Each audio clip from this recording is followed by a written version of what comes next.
All right. Here we go. Episode 55 of The Nooner.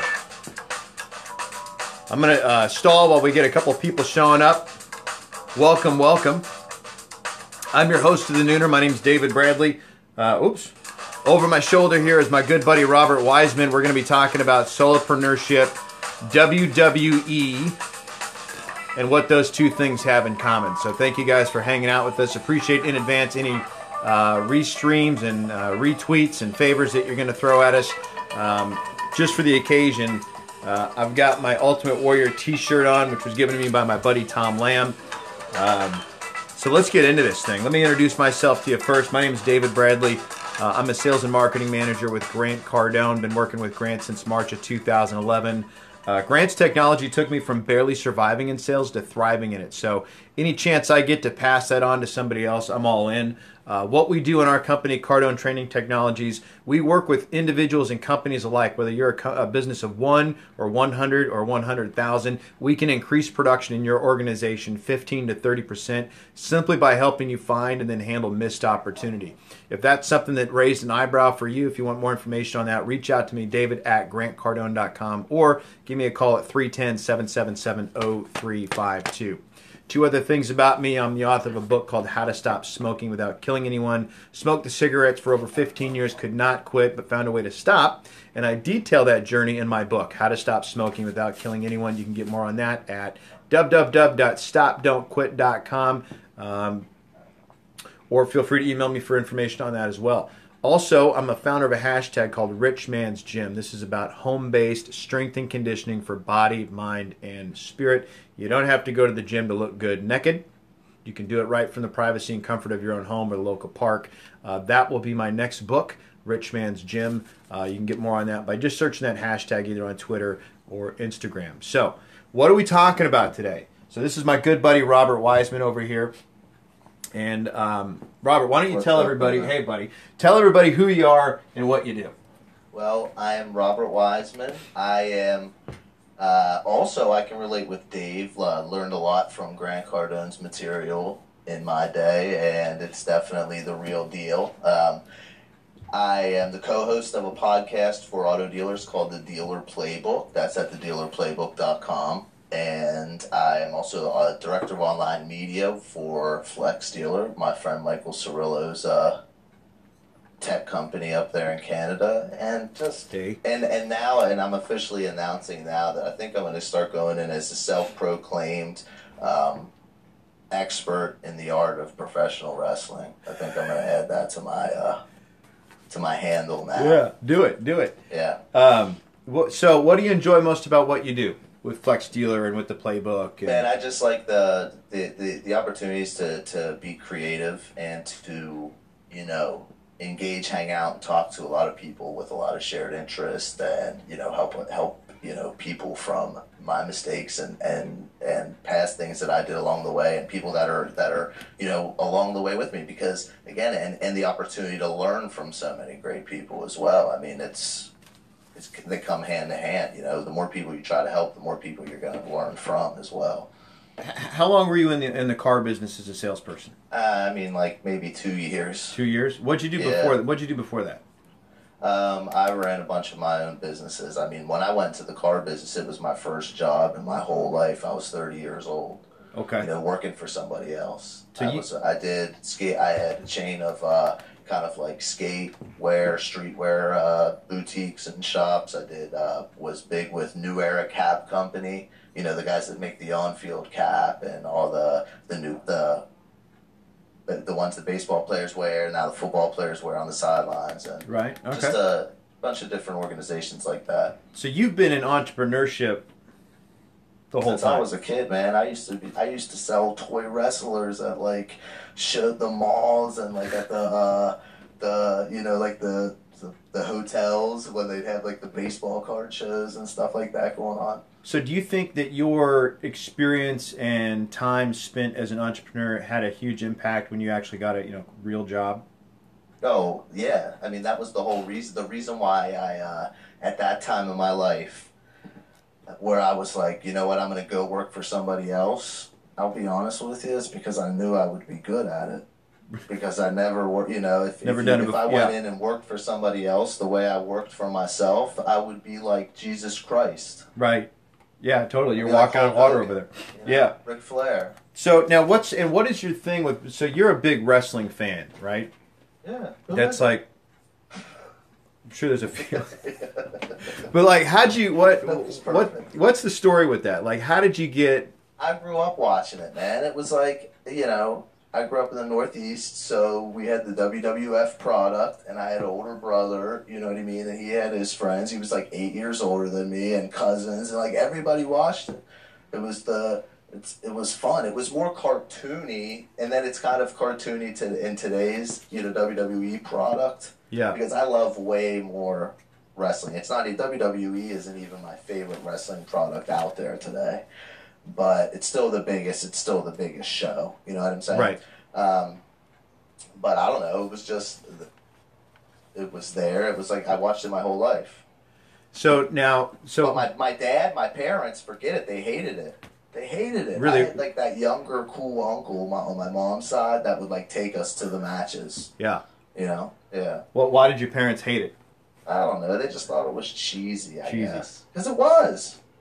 That's what makes it good. Too much violence. Nah, not necessarily that. I mean, because like we were watching Rambo like crazy. Right. Now, you know, I had, when I was in school, I got picked on a little bit, and I forget what grade I was in, but I will never forget getting somebody pile driving me. Oh, really? Yeah. Oh, yeah, they put some real moves on you. Right. Got pile drove. Watched wrestling. And you wouldn't know how to counter that. Yeah, right. Well, but what was interesting, or what I thought was, I mean, imagine like, I got lucky. Like if you do that for real under, you know, untrained circumstances, no reason why you couldn't get, you know, your neck broke. Yeah. And growing up, bro, like you couldn't tell me nothing, man. I didn't think it took, you know, I was into my teens before I realized it was a work, that it was fake. Right. You know? Right. But I didn't want to disbelieve. And playing devil's advocate, though, just because there may be some scripting behind it, you still have to be in extreme physical condition. Fake, I mean, just like as they say, the wrestlers a work, like it's a job. They're not it's not real. It's not that real clash like that gladiator clash. It's scripted out, but I mean, they're taking bumps, they're taking bruises. Yeah. People die, people get hurt. You know what I mean? Yeah, it's no joke. So what is that? So this is always an interesting dichotomy, because here's something that you've had your entire life, and so what I thought would be an interesting thing to hear from you is that so you've got this heavy entrepreneurial background. You were very successful in the auto industry as a salesperson working for somebody else. What did you get from the WWE or just wrestling in general, WWF back in the day? What did that teach you about being an entrepreneur? Okay.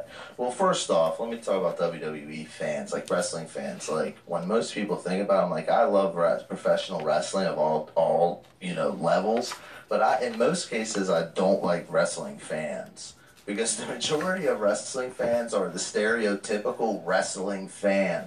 You know, like grown men wearing belts around, like wrestling heavyweight belts, like around at a match. It's just embarrassing. Right. You know what I mean? But I watch it as, and I say this to you, Dave, like I don't watch it like somebody would watch football, right? I watch it like somebody would watch The Walking Dead, you know, or whatever, Seinfeld, I don't know, Game of Thrones, whatever your go-to show is. So here's the thing, and there's so much stuff in there that there's tons of stuff that I've looked at, and I started to watch it as an adult and as an entrepreneur, like that everything you do from that point is you're looking at it at that angle. You get what I mean? When you're an entrepreneur and you're in that mindset, everything that gets some of your time, you think you know your gears are always grinding. Right. So I looked at it, and it's a huge, successful billion-dollar business, the WWE. Massive. You know what I mean? Right. Billion-dollar publicly traded company. All right? They're really publicly traded? Pretty good. Yes. Do you own stock? Real deal. No. I don't shit where I eat, bro. What's their symbol? Is it WWE? So look. So here's something that any solopreneur, any entrepreneur, any salesperson can take from WWE that they do it the best is knowing who their audience is, knowing what what the audience is telling them, being engaged. For example, if the crowd cheers, they know what that means. If the crowd boos, they know what that means. And if the crowd does nothing, they know what that means. You know, yeah. that it was. If the crowd's quiet, and that same goes for anybody entrepreneur. That's going to be, you have to be out there. You have to be present. So you're going to get the cheers and the boos. Right. But those are the ones that they're equally valuable. It's the silence that's the scary part. So Grant, that's DEFCON 5, right? Totally. Yeah. So Grant talks a lot about, when he talks about success, he says the number one problem of any business is obscurity, right? And that in order to get to success, the first thing that you have to do is get attention and get out of obscurity. So if you're applying that principle, then you got to really make real solid looks at what kind of attention am I getting and what is the response. And it sounds like from what you're saying, good attention is good, or a good response is good. Bad response, that's okay too. It's the silence or the flat. And this will go back to kind of why my parents didn't like it. That it was never intelligent, really, storylines. They went for the easy kind of cheesy stuff, a lot of race rivalry, a lot of cultural rivalries, things like that. Right. Stereotypical. The Iron Sheik. Yes, exactly. You know what I mean? That's how it went. So that was considered tasteless or controversial. They've been controversial for years, but that stuff creates cash, man. Right. Worked for Rocky IV. Yeah. There you go. Yeah. So it's the audience. It's knowing them, being engaged with them. They know how to surprise you. They know how to leave you on a hook. They know how to piss you off. Right. And it's all those emotions is what builds the relationship. If there's no emotion, there's no relationship. So, man, that's fascinating. So that's actually kind of deep. So when you say there's no emotion, there's no relationship. How does that? Because when you hear emotion, you hear relationship, you go you don't care. Yeah. Totally. And you can't be successful without caring. You have to genuinely care about what you're doing, who you're doing it for. Yeah. Okay. Who your audience is. Right. Sweet. To do it this way, especially as a solopreneur, because you're a one-man gang. Yeah. No pun intended. That was a wrestler of the '80s. The one-man gang. Oh, that's great. Who was he with? He was with WWE. They switched him up. It was then they moved to one of the worst gimmicks of all time. He then became Akeem, the African Dream, a big fat white guy that was from Africa that walked down the aisle like this and stuff like that. He must have pissed somebody off backstage, so they were like, dude, we're gonna send you out in this gimmick from this point.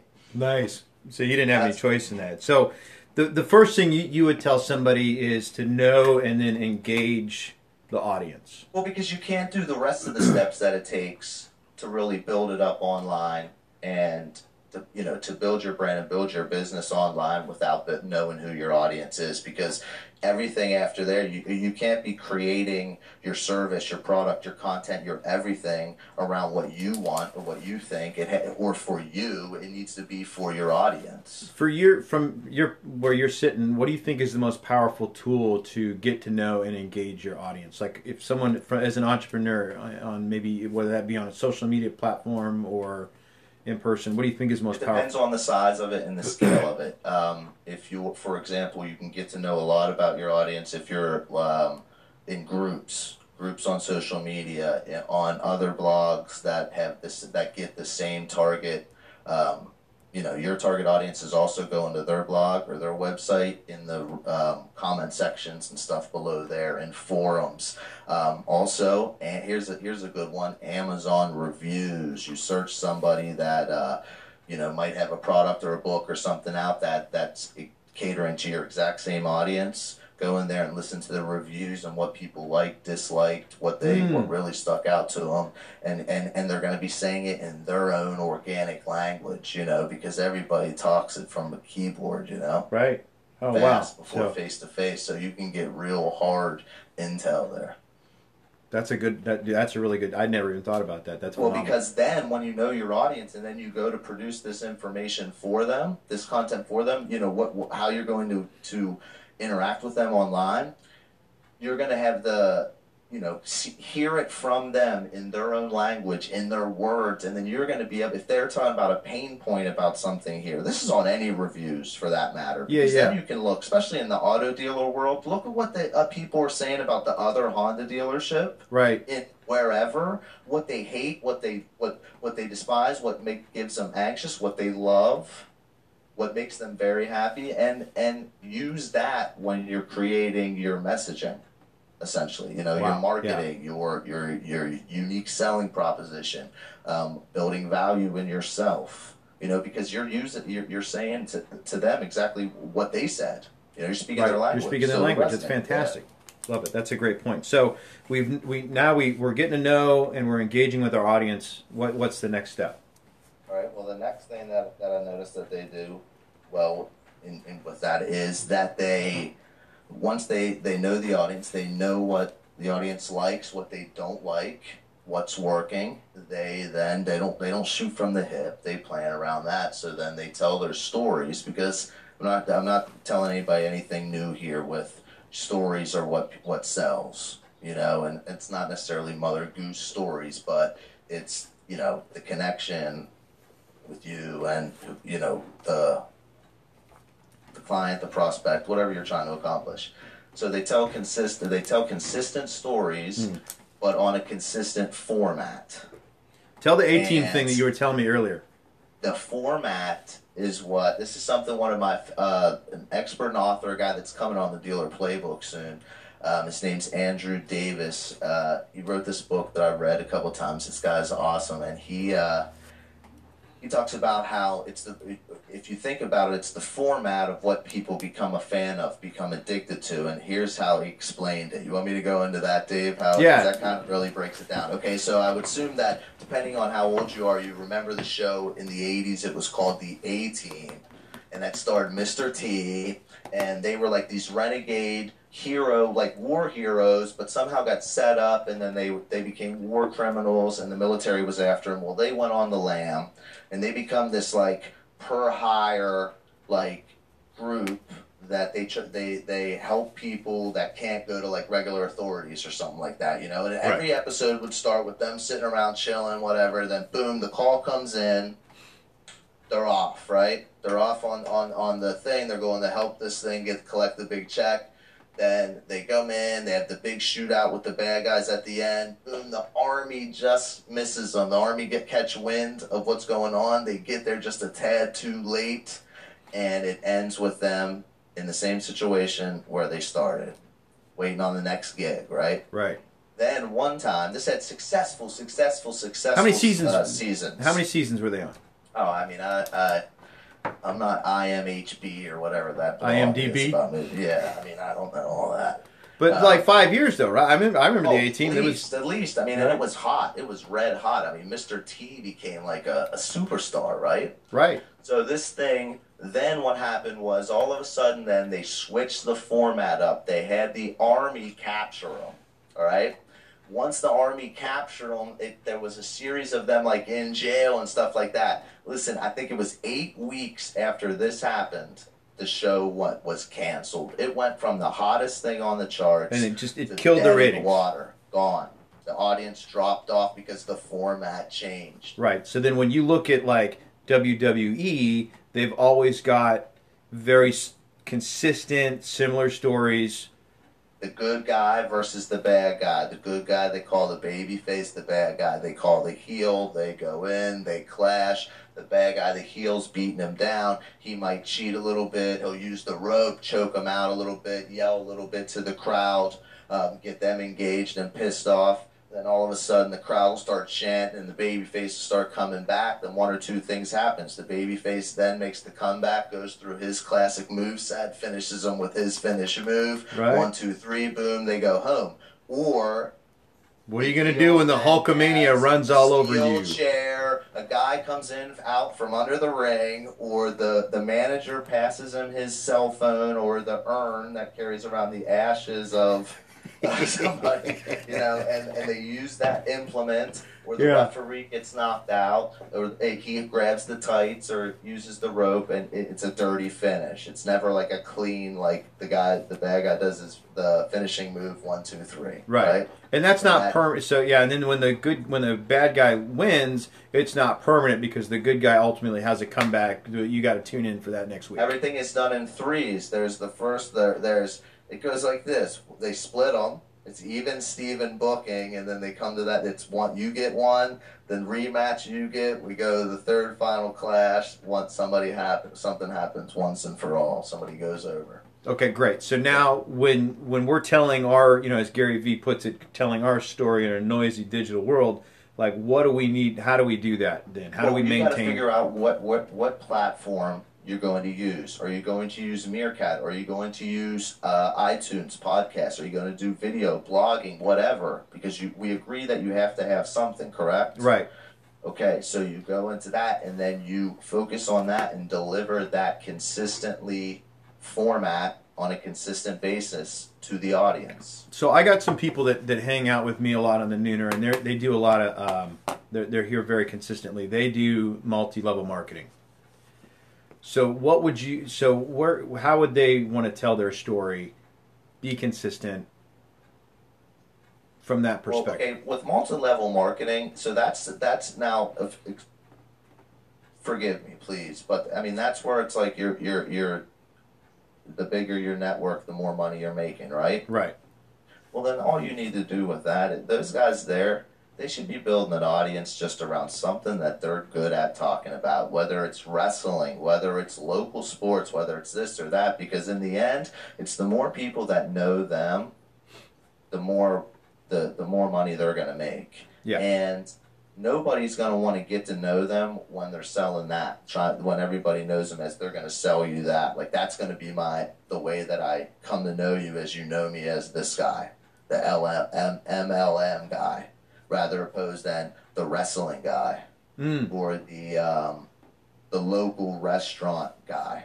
The burger, it's something. So there needs to be a human element attached to that. So if you've got a specific product, like if you're in if you've got a health and wellness product that you're multi-level marketing with, then you should have recipes, have a cooking show. Yeah, okay. Have a health and wellness base. I mean, it doesn't even have to be related at that point, because you still have to get that tight knit, because you wanted that. You don't want them to buy from you, right? You want them to sell for you. Yeah, well, both. With you, right? Yeah, so you just need to build a genuine relationship, and it can be built off something of similar interest as opposed to the product. Right, totally. For some things like that. Now, not for all, no. So those of you in the Meerkat world, we're going to do one more point, and then we're going to bounce. So just start thinking, and I'm going to open it up for questions. So if you've got a question about solopreneurship, how that relates back to the WWE, or anything that you'd like to pick this man's brain about, start typing. Okay, so then to back up all of this, okay? Yeah. So we got in, you got to build the audience, right? Right. That's the main thing. Know and engage. Then you know them. You got to build them, know who they are. So knowing them is how you can then tell a story or just provide value to them, entertainment, what have you, on a consistent format. As opposed to a blog post here, a video here, this and there. No, they need to catch you somewhere. Like you have them catching you here every day at 12. Right. 3 p.m. Eastern. It's noon somewhere, baby. Yes, it is. Now, to back all of this up is you have to be selling it, always selling the performance. Now, that's the great thing that WWE does is, again, although everything is not fake, meaning some of the moves, but they're still selling the fact of like they dislike each other. That this thing really did hurt. That my knee is blown out. That whatever, that my feelings are hurt. That I'm like can't move if my life depended on it. That I'm scared of this guy. Right. You know, in my, like, you know, they have so much mic time when you go in there. I mean, do you know how hard it is to keep, imagine trying to keep a crowd of 18,000 people on like a Monday Night Raw, and you're one guy in the ring with the microphone, and you're keeping that place from the lid not blowing off.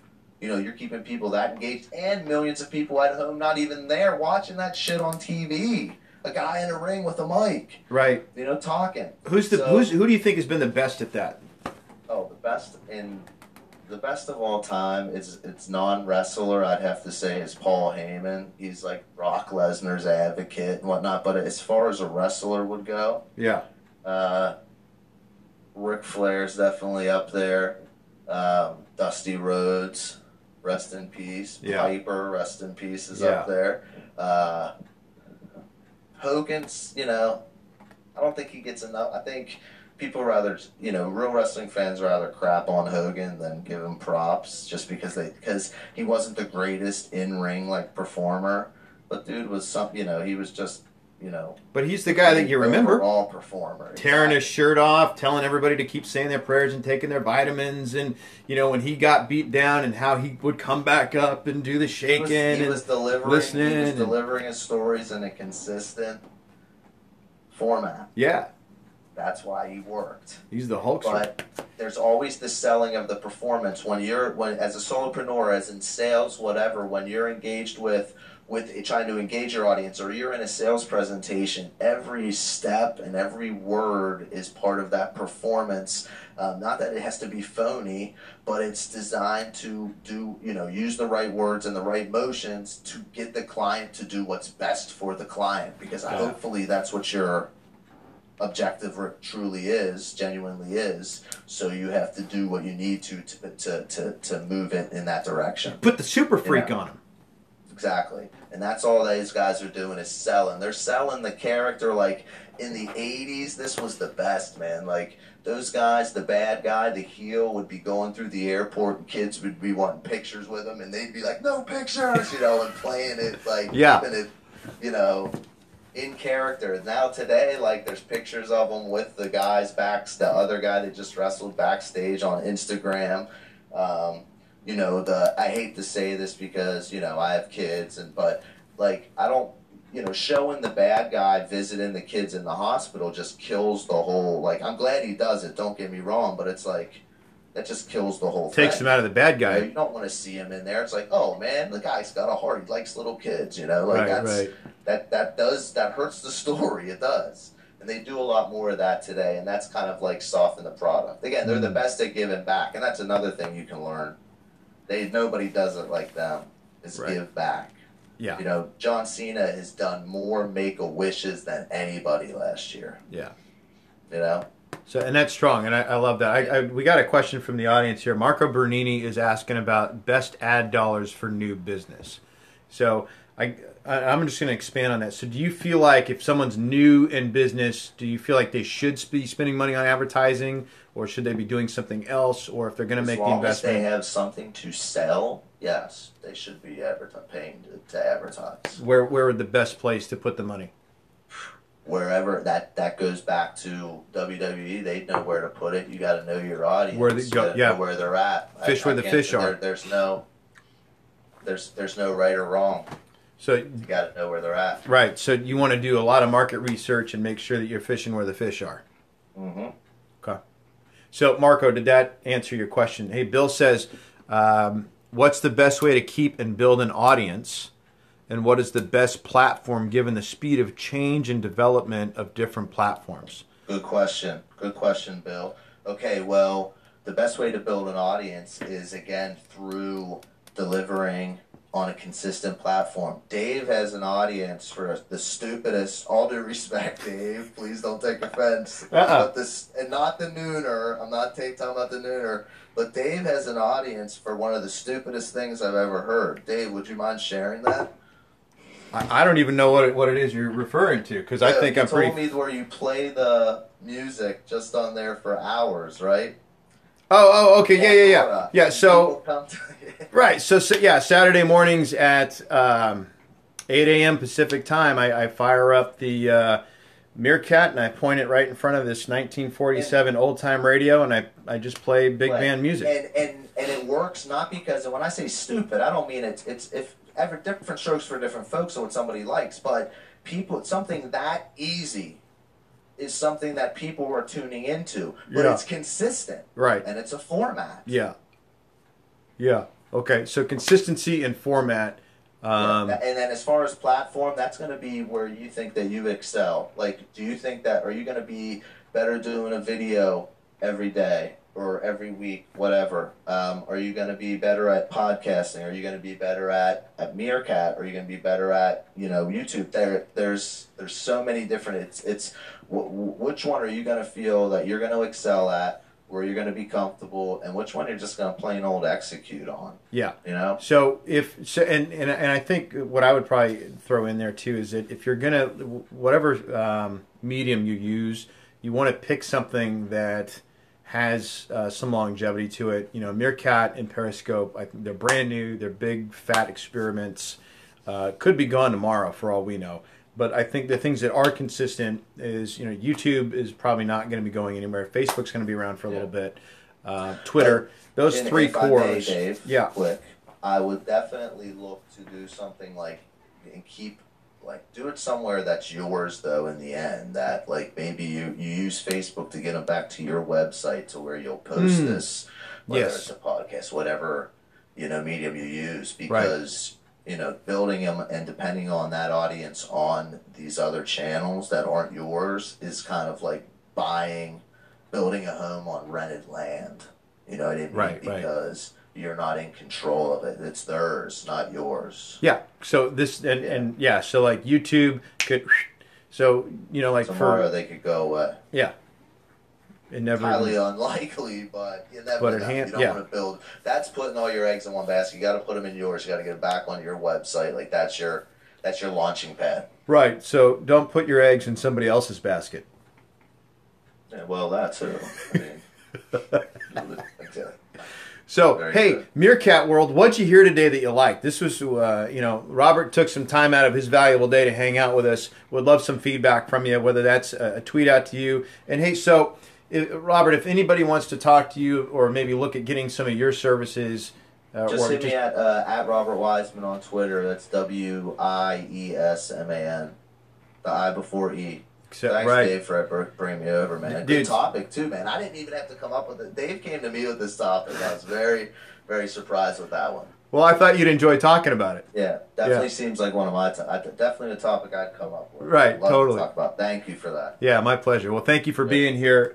Thank you guys for tuning in today. If you missed it, if you're just tuning in, this will be up on YouTube later on this afternoon.